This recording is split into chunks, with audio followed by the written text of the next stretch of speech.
Welcome to the double feature NWA Powerrr in USA. Now I gotta say, I'm sorry I didn't have an episode last week of Powerrr in USA. As you know, Revolution came out and Sacrifice came out. I did them both. And it was a little too much to watch Powerrr in USA after that. That was a lot. So, you get it now. Episode 10 of USA in episode 7, or was it 11? Yeah, we got episode 11 of NWA Powerrr, and we got episode 10 of USA. Now I'm going to do USA first because it's mainly matches, no real content. Now, the first match we had was interesting. We have Graves versus Miguel Rorbs. I'm mispronouncing his name. And I think the reason I'm mispronouncing his name because I don't know why he won. When you look at Graves was a better wrestler. He looked more charismatic. It wasn't about his weight. I think he was a better wrestler. Overall, he was more charismatic. He moved around in the ring much better. I don't think Miguel was better. I just don't. So them choosing him, I don't know why. Honestly, I don't. Now, you got Magic Jake Dellins. Supposedly he's a rebranding again. And he came into the ring, and I believe I got a shot of him in my face. One of the few shots I'm going to put in here. Not smoking a cigarette. Pretty much having a ciggy in his mouth. And almost ready to actually light it up in the ring. Now, then we had AJ. And he's a third generation wrestler. Supposedly 2 generations before him only did NWA and probably was well known in the NWA along with everywhere else, but NWA is where they began, or where they really made themselves. So it was interesting to see a third generation NWA wrestler, because you don't always see that. You hear them go, a third generation wrestler, but a third generation NWA wrestler, that's interesting. Was this a good match? AJ did it well. Well, when you look at AJ compared to Jake, the thing that got me was Jake was very nonchalant about it. And most people are going to say he was highly arrogant and he's going in character, which he was. But seeing him smoke was a very interesting dynamic that you don't normally see. You don't see someone have a gimmick. Now, if you remember when it came to Throwback Thursday for Impact Wrestling, you saw an Ace Austin smoking into the ring. He had a cigarette, smoking, going into the ring. And I haven't seen anybody else do that in quite a while. So, seeing that was interesting. Do I like him? I would have to see more of him. And that's if he's going to be on NWA TV. Which, I got to say this, it didn't look good.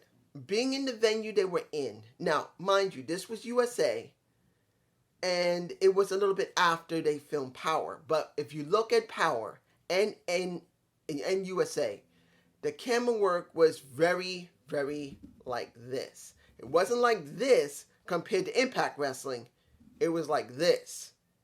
Now, mind you, like Impact, if you don't pay any attention to that, you could basically be all right with it. But I had to admit this because I don't want people to think that I'm only chewing out Impact for the bad camera work. When someone else does it, I say it. There was a difference. NWA was like this. Impact is like this. And the Jake Magic Dellins, or whatever, he won. Then you got Mims and Deontay.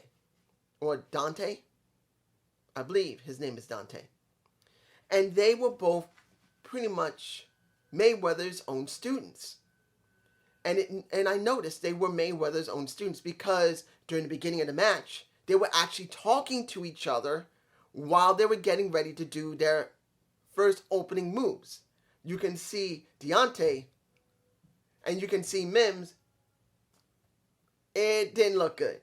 Now, mind you, you're supposed to, and understand, when you're going to do a match, you normally will talk with the person beforehand to get a good gauge of what you want to do first. You don't just always go out there. Sometimes you do. When you got enough chemistry that you know each other for so well and so long, well, so long and so well. This ain't the Gump Report. I just botch. But when you know each other so well, you don't always have to talk. You can just go out there and the body basically does what it does. It has muscle memory. But these two were talking to each other while the match was going on. One was doing this, and then when the other one does his move, he's doing this. And they're trying to play it off, but the camera is dead in their face because it was like that. As I said, sometimes camera work should not be like this because little nuances of a match will be exposed. We know they plan out their matches. That's if they're smart enough to plan them out before they go into the ring. Of course, they still have to talk to each other about what sequence they're going to do. But in this situation, they hadn't even begun the match. They just put each other in a headlock and they're already not like, I'm going to hold you. Something like that. No. They were talking. You could tell. Mims won. There you go. Mims is a little more experienced than Deontay. I believe his name is Deontay. I think his name is Deontay. And it showed because Mims didn't say much. He did maybe once, like he's supposed to, but the other guy, no. Now moving on to Powerrr, which was much more interesting. Powerrr was a very interesting show, particularly the final two matches of the night. The first one was 8-man tag. Sion's crew, which was the Ill-Begotten, along with Mims, versus Tyrus's crew of all the ones you know. Now, you want to know who was the most spotlighted? Who looked the best? Black G's and Sion looked the best out of it. Clearwater, no. The other guys from the Begotten, no. It was Black G's and Sion. And they were trying to play up who is Sion's father in the very opening of the show. I believe I got a shot of it. It's in my face. Now, it's good to see they're still going with the narrative that we don't know who Sion's dad is. Whoever he is a former NWA champion. The question's going to be, when will they eventually show it? That's going to be the question. I don't know who it is, and I'm not even going to guess, because it could be anybody. It could be. But in the end, Tyrus's crews win. I'm not surprised. They're still going with the narrative that Sion must build up into becoming a real champion. That's what this is about. Now, the second match of the night, which was, this is why I wish that they did this on another day. This should have not happened here. It should have been its own main event. And that is an I Quit match between Tom Latimer and Nick Aldis. Now, I don't know what happened last week, if they set it up at an interview, that they want to end this finally, so I don't know. But was this a good match? Dude, it was a damn good I Quit match. At one point, you got Tom taking a faceplant on the side of a steel chair. Not in front or the back, sideways. He went boom. His shoulder and head went straight in because that is how Nick set that up. I believe I got a shot of it. It's in my face. It was brutal. Brutal he took that hit. And it just kept going. People were loving it. It was a damn good match. But in the end, the key of this was Camille. Camille decided, I can't allow my husband to be like this. I love him too much. Yes, he's a competitor like me, but I know him. I love him. I can't allow this. And she comes out with a towel in her hand. I believe I got a shot of that, and it's in my face.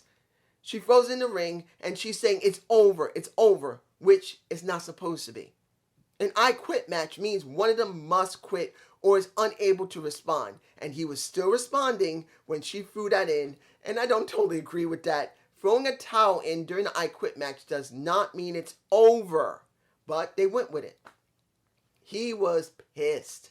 And after the segment where they show the commercials, you see him beating up on security. And you can see Camille going like this, not wanting to get involved. So maybe next week we will get a little bit more in an interview and how pissed off he is and what's going to happen next with Tom.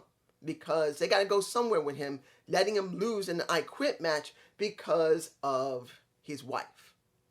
Finally, which makes this the most interesting, we got, oh my goodness, it's finally done. He is champ. You got the Matt Cardona versus a Trevor Murdoch. I knew eventually they may drop at him. I felt they were going to. I wasn't sure when, and would he be around enough, because you never know. He may go back to AEW. Maybe he will become exclusive to Impact Wrestling, because he's been jumping from promotion to promotion, working all of them, and really making himself something. And not everyone likes him, because they still see him as a mid-carder. Look, guys, you see him as a WWE mid-carder, stop it. He has gone from one promotion to another, doing some damn good heel work. He has done damn good heel work. Is he a great wrestler in the ring? He's okay. Is he a great character? Yes, he is. Does he have charisma? Hell yeah, he does. Does he have a hot-ass wife that every guy wants to have as their woman? Yes, he does. So he has a lot of those little bits checked. He even, to a certain extent, not only can tell a story in the ring, but he can somewhat be a ring general. Somewhat. But I'm not saying he's a total ring general, because he can still look botchy as hell. Trevor put him over at one point, getting bloodied. He took a DDT to the floor right there and then, and he cut himself and bled like a pig. I think he went a little too deep with his razor, and he bled. I think I got a shot of that. It's in my face. It was blood all over the place. But in the end, with a chair to the face, because he managed to bring it in and the ref didn't move it, Trevor had to look as beaten down and as cheated as possible, so whenever he comes back, at least it shows that he didn't get beaten so easily. And he had his little segment in the ring at Matt Cardona and says, I wish to thank me and my hot, beautiful wife, my best friend, Nick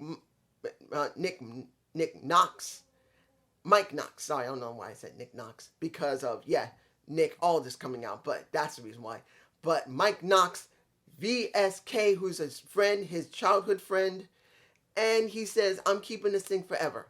At least until a Nick Aldis comes in. And I don't understand where he's coming from. Now, it makes sense to say this. Now, understand.